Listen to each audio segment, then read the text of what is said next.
Imagine this. You're standing in front of a mirror, the kind that doesn't just reflect your body, but magnifies something deeper. The subtle expressions, the flicker of doubt in your eyes, the quiet strain of emotions you thought you had hidden. At first glance, you see the polished version of yourself, the mask you wear for the world. But linger just a moment longer, and something unnerving happens. The smile stiffens. The light in your gaze dims. And behind it all, something stirs, something ancient, unspoken, and unacknowledged. It is not evil, though it may frighten you. It is not holy, though it feels overwhelming. It is simply you, the part of you you've been taught to deny. Now imagine that this shadow, this silent counterpart, has been with you all along, shaping your choices, haunting your dreams, and whispering in the corners of your mind. You think you're in control of your life, that you make decisions based on rational thought and conscious desire. But what if the truth is more unsettling? What if half of who you are has never stepped into the light and yet controls you more than the part that does? What if the person you call I is only half alive?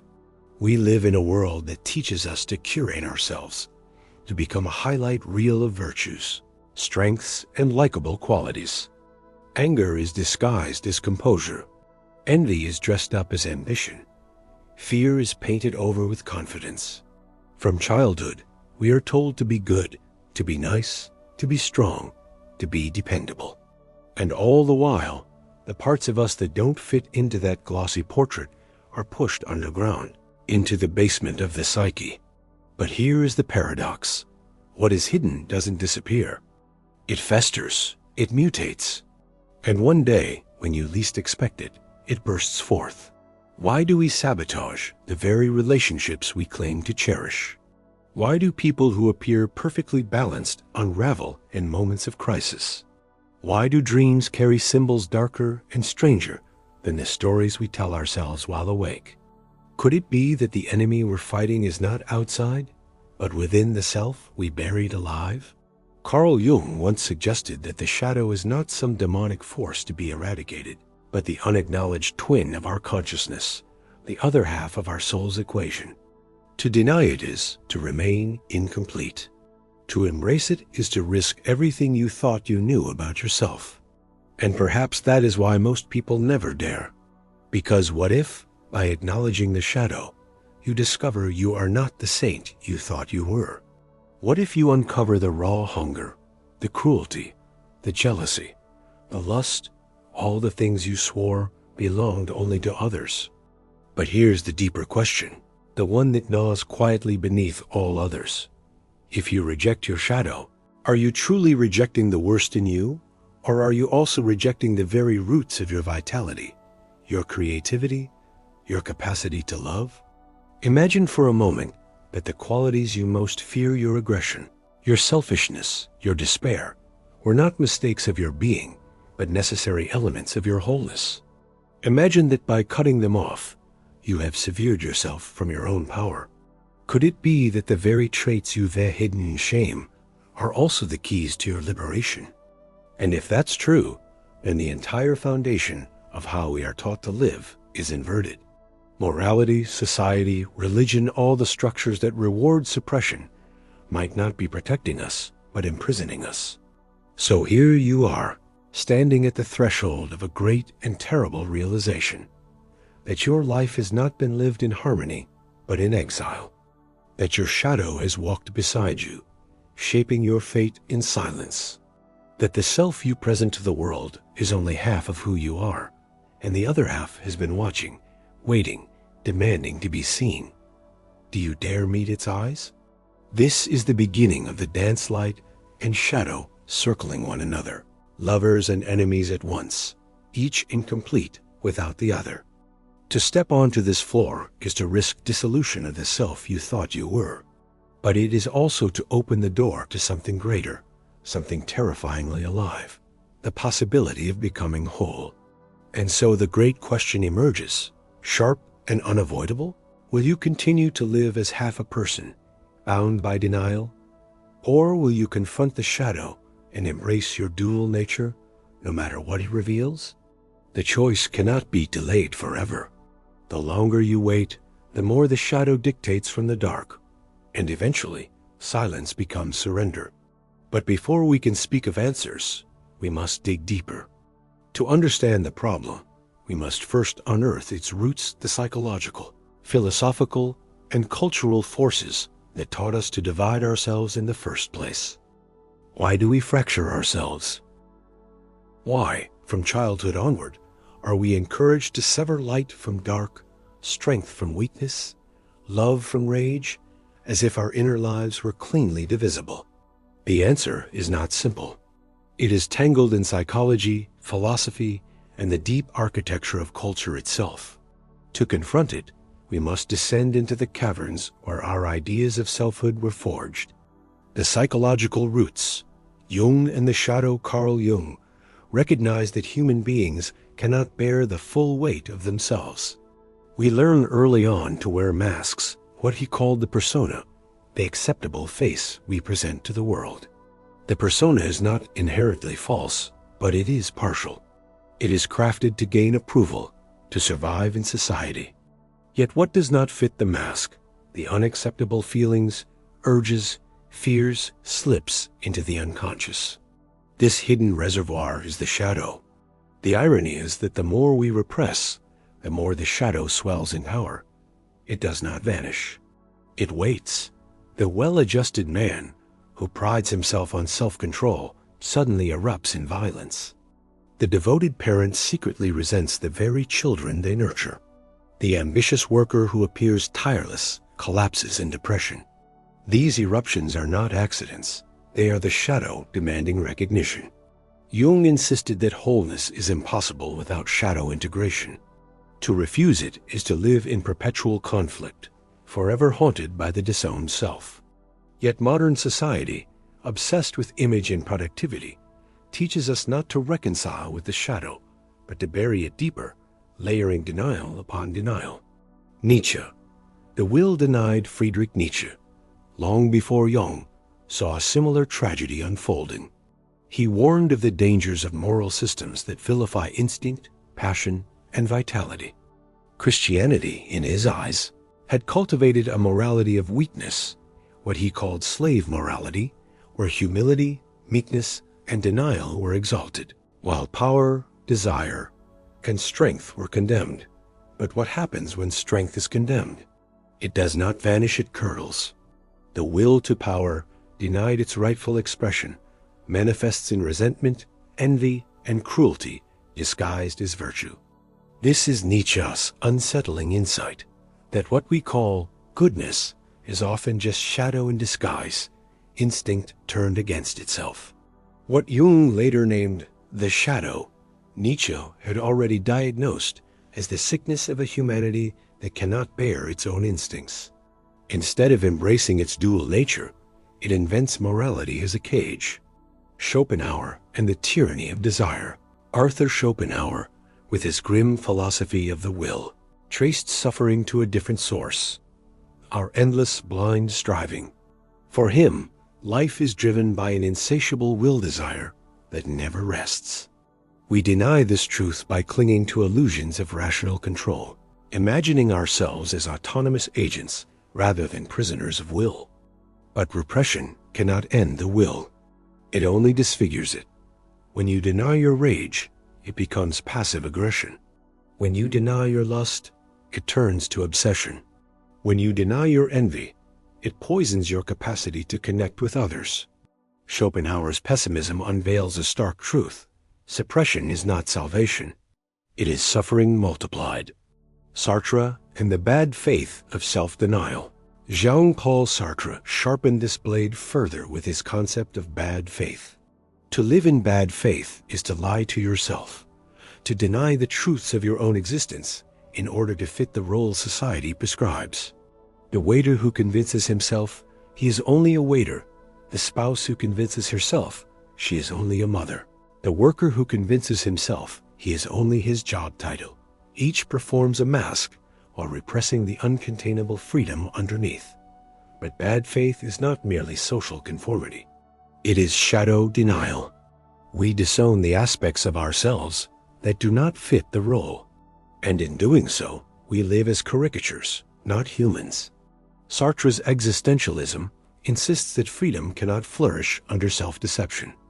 You must own your whole self, shadow and all, or you live as a ghost in your own skin. The cultural machinery of suppression, beyond philosophy, culture itself, conspires to maintain this split. Schools reward compliance over curiosity, politeness over authenticity. Workplaces exalt productivity while punishing vulnerability. Media bombards us with curated perfection, images of people stripped of messiness, contradiction, or shadow. Society does not merely tolerate suppression, it thrives on it. A fractured person is easier to control. A population that fears its own darkness is quick to project it onto others. Criminals, outcasts, political enemies, foreign nations. Wars, witch hunts, and moral panics all arise from this projection of the unowned shadow. And so the cycle continues. The more we suppress, the more society rewards us. The more society rewards us, the deeper the suppression. We build entire civilizations on denial, on the illusion that light exists without shadow. The cost of denial, but the cost is staggering. Individually, it manifests as neurosis, depression, self-sabotage. Collectively, it erupts as violence, scapegoating, and tyranny. History itself is littered with the wreckage of shadows-denied regimes that demonized the other, only to enact cruelty that mirrored the very darkness they feared. We are told that repressing the shadow is safety. But what if it is the most dangerous thing we do? The tension deepens, and so we arrive at the hidden problem. Humanity has been taught to mutilate itself, to amputate half its being in the name of morality, civility, or progress. But an amputated soul does not heal, it festers. If this is the root, then we must ask, what happens when billions of people live divided lives, each dragging an unacknowledged shadow behind them? What happens when an entire society operates in bad faith, denying its violence, its greed, its lust for domination? The answer, though we may dread it, is already written in the world around us. It plays out in the quiet despair of ordinary lives, in the breakdown of relationships, in the endless search for distraction, in the wars and conflicts that echo our inner battles. We are not merely dealing with personal neurosis, but with a collective fracture, an entire species alienated from itself. The question that follows is as urgent as it is unsettling. What are the unseen consequences of this division? If we refuse to integrate shadow, how does it shape our destiny individually and collectively? The fracture is not abstract. It bleeds into every corner of existence. When you deny your shadow, you do not erase it. You hand it the keys to the back door. It slips into your dreams, your impulses, your relationships, your politics. What remains hidden governs silently, and in silence, it becomes more dangerous. To live divided is to live possessed. The erosion of the self. Think of the energy it takes to repress anger, envy, lust, despair. To push them beneath consciousness is to live with constant tension, like holding a beach ball underwater. You can manage for a while, but eventually it bursts upward, violently, uncontrollably. This is why people explode seemingly out of nowhere. The quiet spouse who endures years of dissatisfaction suddenly leaves. The calm man who boasts of never getting angry finds himself in a bar fight. The ever-cheerful friend admits to suicidal despair. The erosion of self begins subtly. At first, you feel tired, then hollow, then unmoored, as though you are playing a role you can't quite believe in. Life becomes mechanical, drained of vitality. Jung called this state a loss of soul, a condition where one drifts further from wholeness, alienated from both light and shadow. The shadow in relationships. Now consider how shadow denial corrodes relationships. What you refuse to accept in yourself, you project onto others. If you disown your aggression, you see others as hostile. If you repress your selfishness, you accuse others of greed. If you bury your desire, you suspect others of being corrupt or immoral. Projection is the great trick of the shadow. Instead of acknowledging, "This is in me," we say, "That is in you." Friendships rupture, marriages dissolve, communities fracture, all because we are haunted by the ghosts of ourselves, mistaking them for enemies. How many wars began with leaders projecting their own shadow onto another nation? How many witch hunts burned because communities refused to face their own darkness? Every accusation of evil hides a confession. The shadow in society. If individuals in denial suffer quietly, societies in denial suffer loudly. Collective shadows erupt as ideologies, mass movements, scapegoating. Jung saw this clearly in the rise of fascism in Europe. Germany, humiliated after World War I, denied its despair and rage. That denied shadow found expression in nationalism, racial hatred, and war. The same dynamic plays out in modern times. Nations proclaim peace while stockpiling weapons. Corporations preach responsibility while exploiting workers and the environment. Leaders project corruption outward while hiding it inward. Society becomes a hall of mirrors where no one owns their darkness, so everyone must accuse others. The neurological trap. But why is it so difficult to resist this dynamic? Why do we so easily fall prey to denial and projection? Modern neuroscience offers a clue. The brain evolved to protect the self-image because identity is linked to survival. The limbic system triggers defensive reactions when beliefs about the self are threatened. To acknowledge your shadow feels like death, because in a sense, it is the death of the identity you have curated. Cognitive biases reinforce the trap. The confirmation bias filters evidence to support your self-concept. The fundamental attribution error excuses your flaws while condemning others for theirs. The Dunning-Kruger effect blinds you to the depth of your own ignorance. Your very brain conspires to keep the shadow hidden. But the cost is unbearable. You live not in truth, but in illusion. The crisis of meaning. When the shadow remains unintegrated, life becomes a battlefield of contradictions. Outwardly, you may succeed career, reputation, possessions. Inwardly, you feel hollow. Viktor Frankl warned that the greatest suffering is not pain itself, but meaninglessness. And meaninglessness is the inevitable result of shadow denial. Why? Because meaning comes from wholeness, from alignment between inner and outer life. If half of you is disowned, your achievements feel false, your joy feels shallow. Even love becomes fragile, for how can you be loved when you do not show yourself? This is why midlife crises erupt, why depression swallows people who have it all, why addiction thrives even in comfort. Without integration, the psyche revolts. The unseen hand of the shadow. Consider the chilling possibility. Most of what you call choice may be shadow in disguise. Do you really choose your career, or does unacknowledged envy drive you? Do you choose your partner, or does buried fear of abandonment decide? Do you choose your beliefs, or does disowned aggression push you toward ideologies that let you project it safely? Every unwound fragment of the psyche manipulates from behind the curtain. You become the puppet of what you refuse to face. And yet society rewards the performance. It tells you, smile, succeed, behave, contribute. It never tells you, reconcile with the darkness. It fears the confrontation, because what if millions of people discovered their real power? What if they stopped being predictable masks and became whole beings? The machinery of culture would tremble. The urgency of integration, so the consequences are not merely personal neurosis, not merely fractured relationships, not merely societal corruption.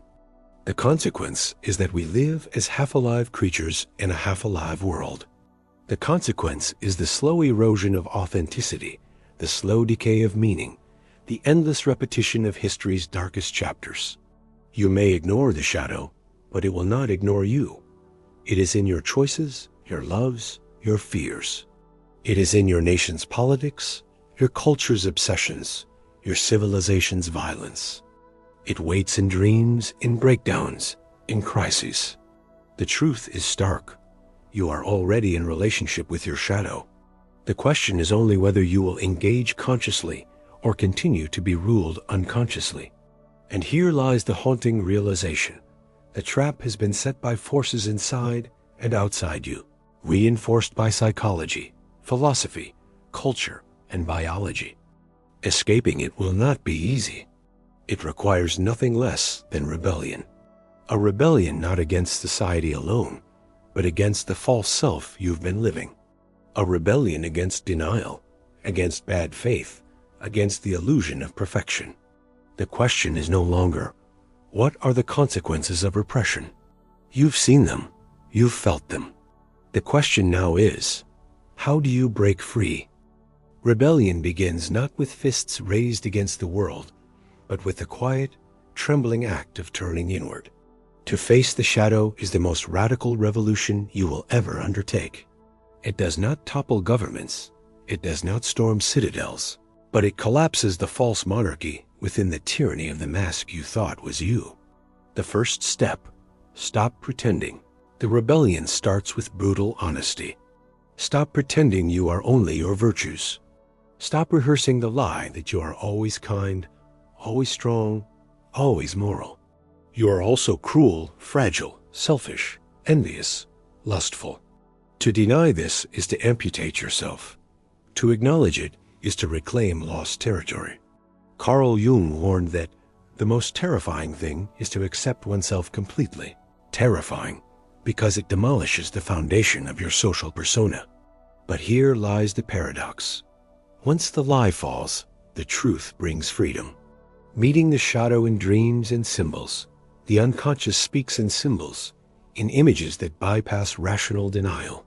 Dreams, fantasies, slips of the tongue, these are the cracks in the mask. Jung urged us to study them, to decode their messages. When you dream of fighting a stranger, it may be yourself. When you dream of being chased, it may be your own hunger. When you dream of forbidden pleasures, it may be the repressed vitality begging to return. To rebel is to listen, to stop dismissing the dream as nonsense, and instead ask, what truth does this symbol carry about my unacknowledged self? The courage of shadow work. But let us be clear, shadow work is not a hobby. It is not a weekend workshop or a self-help trick. It is confrontation with the parts of you you most despise. It requires courage to sit with your envy without projecting it outward, to feel your rage without acting destructively, to acknowledge your selfishness without collapsing into shame. The rebellion is not about indulging the shadow, but integrating it. Not letting it rule, but refusing to exile it. Think of the shadow not as an enemy to be defeated, but as an orphan child knocking at your door. To deny it, it is to condemn it to grow feral in the dark. To welcome it is to begin the long, painful work of reconciliation. The counterintuitive shift. Your darkness is a source of strength. Here lies the great counterintuitive truth. Your shadow is not merely destructive. It is also the root of your vitality. Your aggression, owned and integrated, becomes assertiveness and courage. Your envy, acknowledged, reveals what you most deeply desire. Your lust, embraced, becomes passion and intimacy. Every trait you've denied holds a seed of power. To break free is to harvest it. Nietzsche saw this when he urged humanity to move beyond good and evil, to affirm the fullness of instinct. He called for the creation of the Ber-Mensch, not a moral saint, but a human who integrates strength and shadow, who says yes to all that is within. This is not destruction of morality, but its transformation from rigid denial into fluid wholeness. Historical rebels of the self-history remembers those who dared this rebellion. Socrates, accused of corrupting youth, was guilty of one crime: urging people to know themselves fully, even their contradictions. Nietzsche himself lived as a prophet of shadow integration, declaring, "One must still have chaos in oneself to give birth to a dancing star." Carl Jung, often mocked by his peers, insisted that salvation does not come from rejecting darkness, but from embracing it. He even warned that people who refuse their shadow often become possessed by collective ideologies, preferring mass delusion to personal confrontation. And countless mystics across traditions, Rumi, Teresa of Avila, the Taoist sages, echoed the same truth. Light without shadow is illusion. Spirituality that denies darkness becomes poison. Rewriting the script of your life. To rebel is to rewrite your script. No longer the hero who is always virtuous, no longer the victim who is always innocent. Instead, you become the whole character, flawed, luminous, contradictory, alive. This rewriting demands practice. Journaling to confront unspoken feelings. Therapy to explore hidden wounds. Honest conversations that risk rejection but invite authenticity. Practices of solitude where the masks fall away. Each act of truth-telling is a rebellion against the machinery of denial. Each admission of weakness is a victory against bad faith. Each confrontation with shadow is a reclamation of life. Facing society's backlash, do not expect applause. Society thrives on masks. It does not reward authenticity. When you stop projecting and start owning, you disrupt the game. Others may call you selfish, immoral, dangerous. They may try to shame you back into conformity. But understand this, their resistance is their shadow speaking. Your courage threatens their denial. To break free is to risk exile, but it is also to find those few who are equally awake. And from such rebels, new communities are born authentic, alive, unafraid of contradiction. The power of integration. When the rebellion deepens, something astonishing happens. The very traits you once feared become sources of creativity. Artists draw from rage and despair to create beauty. Leaders harness ambition without exploitation. Lovers embrace desire without shame. Integration does not make you perfect. It makes you real. And in being real, you discover power society cannot give and cannot take away. The power of wholeness. The revolutionary question. So the rebellion is not optional. It is the only way out of the trap. But rebellion alone is not the end. Integrating the shadow, rewriting your script, claiming your vitality. These are steps, not the destination. The deeper question remains, why does this struggle exist at all? Why are we born split, destined to wrestle light and shadow? Is the shadow merely a psychological inconvenience, or is it pointing towards something ultimate? The rebellion brings us to the edge of the greatest realization, that the dance of light and shadow is not a flaw to be fixed, but the essence of existence itself. And so we stand on the threshold of the final truth, the insight that dissolves the last illusions, that reveals the purpose of the struggle, that reframes not just the self, but reality itself. Imagine this. You have fought through the labyrinth of denial, wrestled with the shadow, and begun the rebellion of self-integration.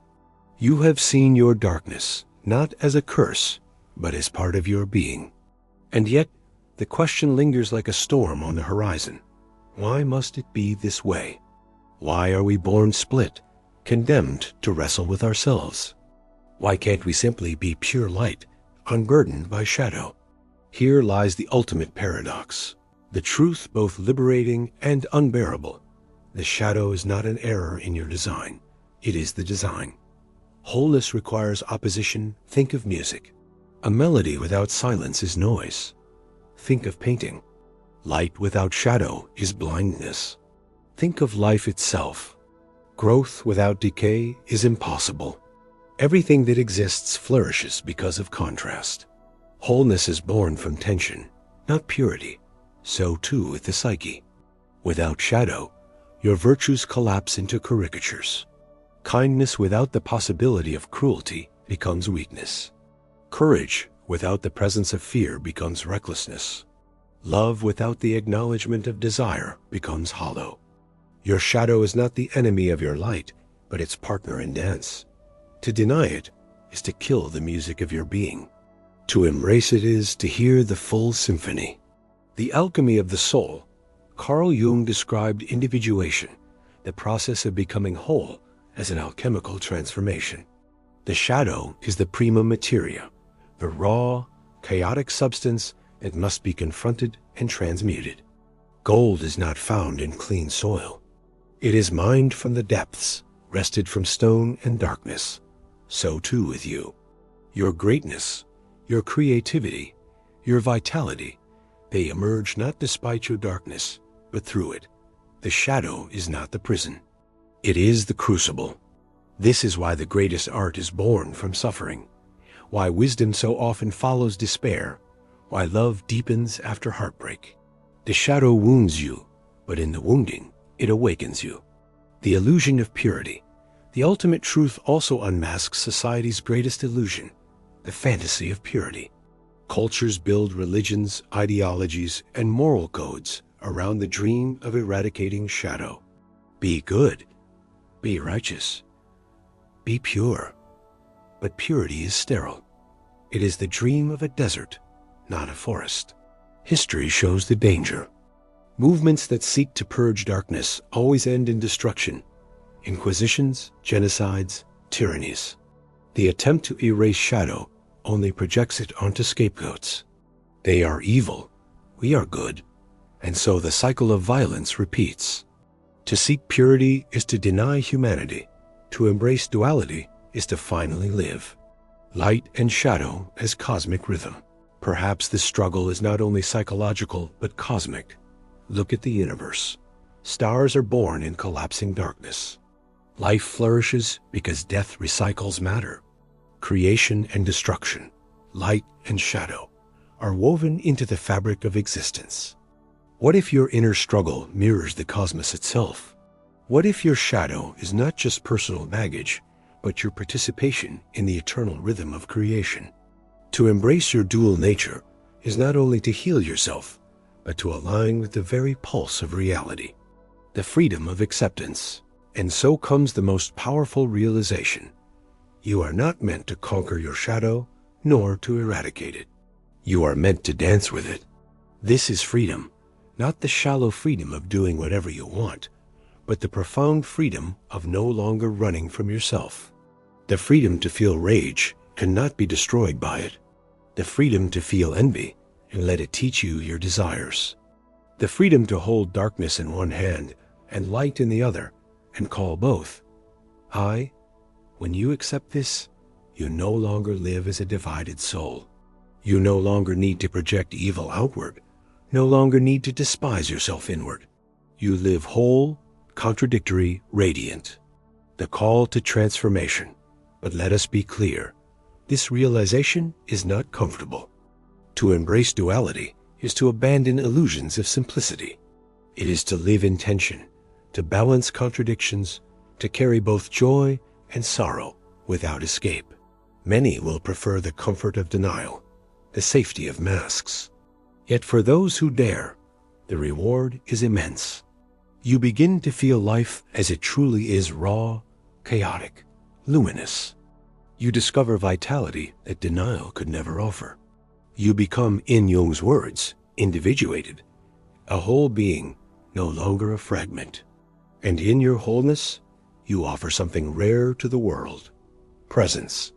You become the kind of person who does not flinch from truth, who does not need scapegoats, who does not live in bad faith. Your very being becomes a quiet rebellion against the machinery of suppression. The poetic ending.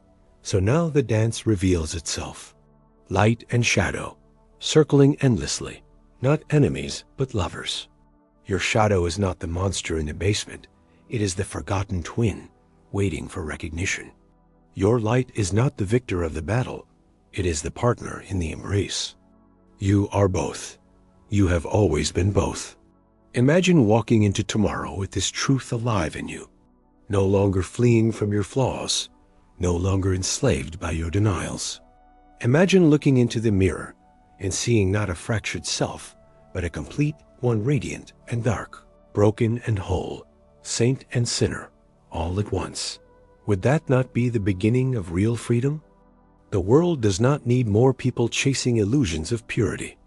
It needs souls who are whole, souls who know their darkness and therefore can wield their light responsibly, souls who have faced their contradictions and therefore can love without fear. This is the ultimate truth. To embrace your dual nature is not to weaken yourself, but to step into the fullness of existence. You were never meant to be pure light. You were meant to dance. And so, the question now lingers, haunting and luminous.